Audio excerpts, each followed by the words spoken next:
Assalamualaikum warahmatullahi wabarakatuh.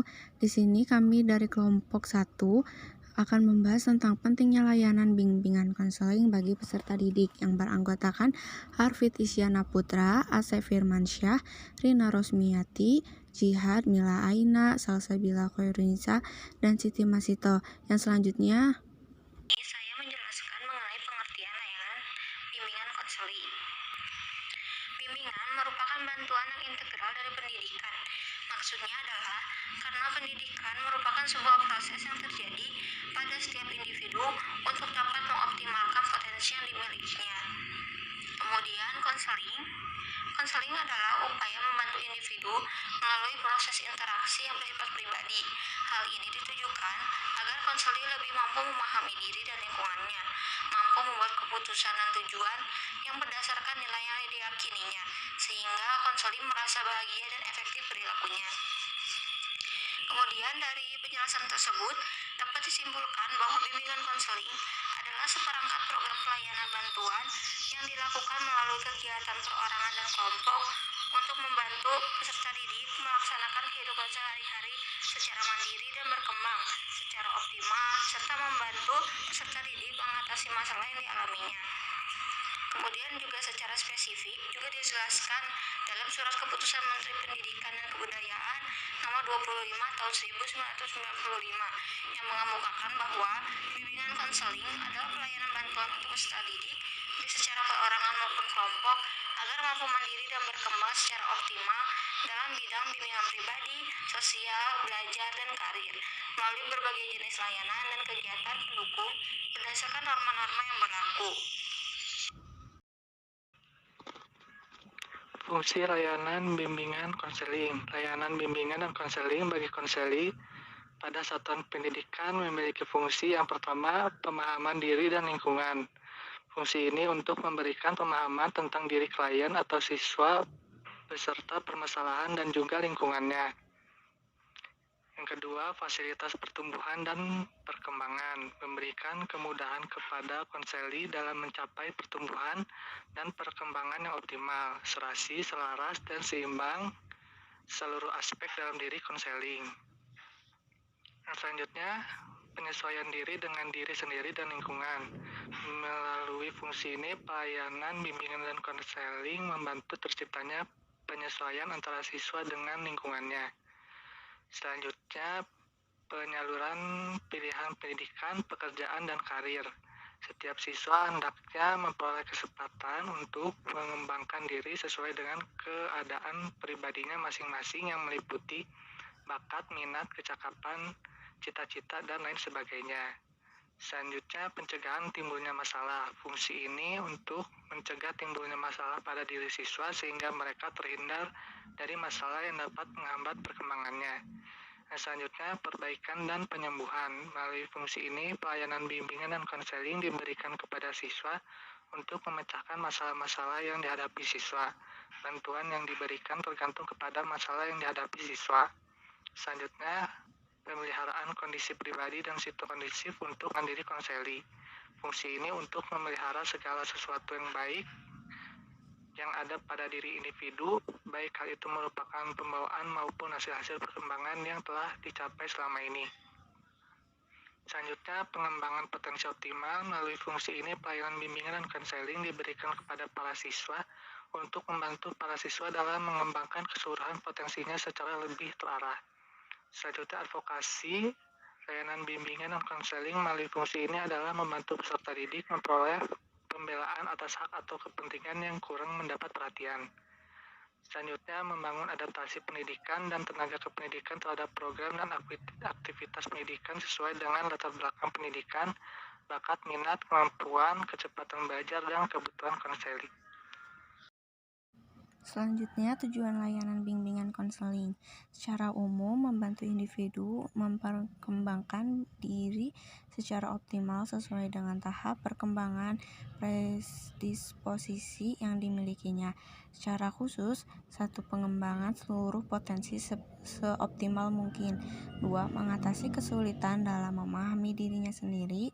3. Mengatasi kesulitan dan memahami lingkungannya. 4. Mengatasi kesulitan dalam mengidentifikasi dan memecahkan masalahnya.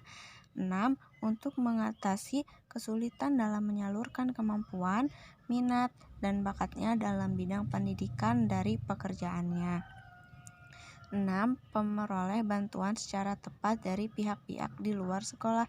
Ini semua tujuan dari layanan bimbingan konseling untuk membantu para peserta didik untuk menunjang sekolahnya dan kehidupannya.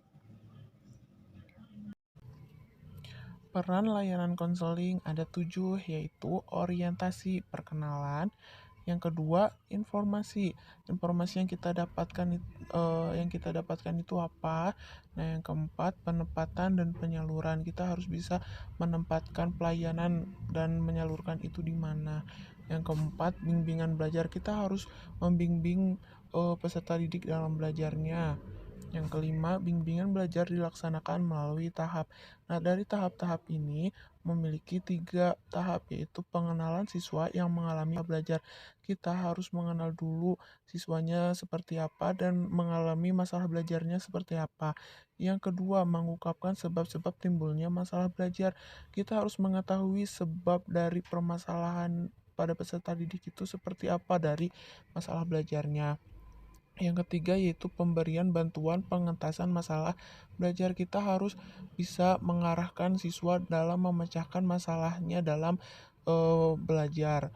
Yang keenam yaitu konseling perorangan. Konseling ini dilakukan antara konselor dan konseli. Yang ketujuh, bimbingan dan konseling kelompok. Metode layanan konseling secara umum. Metode konseling individu adalah cara kerja yang digunakan setelah identifikasi dan eksplorasi masalah yang dilakukan pada pelaksanaan konseling individu. Secara umum sudah dijelaskan dalam bukunya Tahirin, ada 3 cara metode konseling yang bisa dilakukan.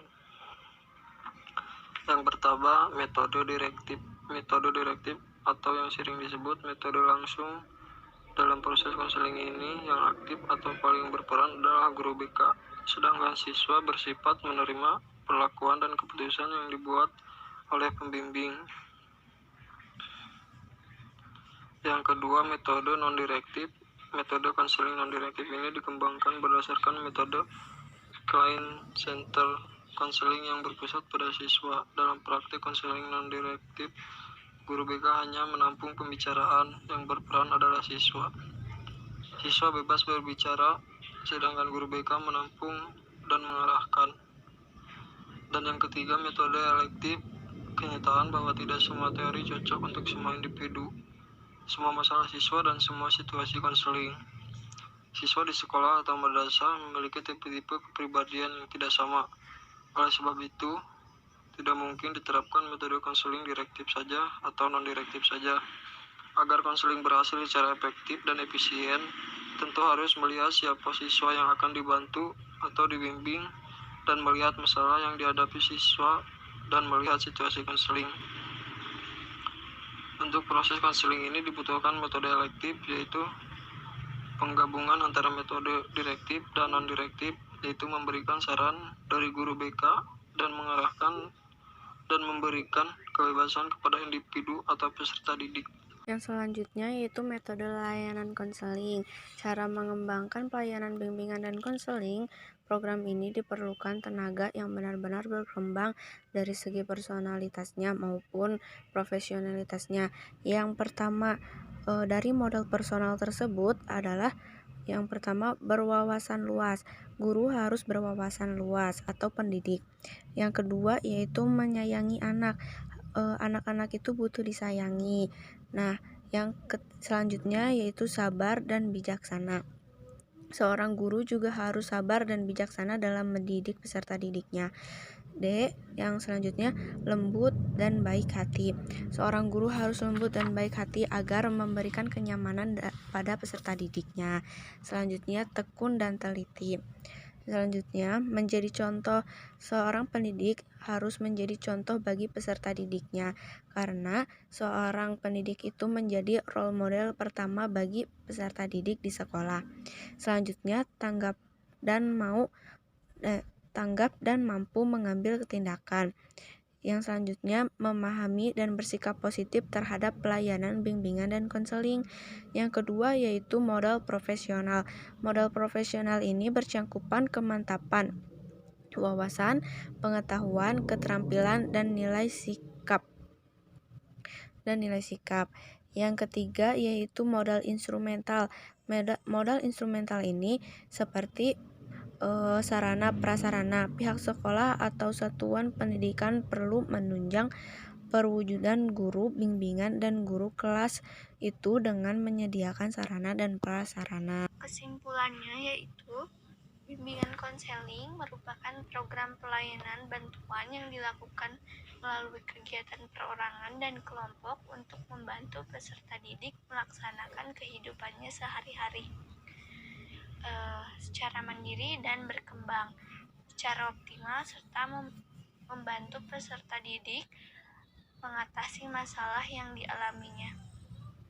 Peran layanan konseling dalam meningkatkan mutu pendidikan terletak pada bagaimana bimbingan dan konseling itu membangun manusia yang seutuhnya dari berbagai aspek yang ada dalam diri peserta didik. Pendidikan bermutu bukanlah pendidikan yang hanya mentransformasikan ilmu pengetahuan dan teknologi saja, tetapi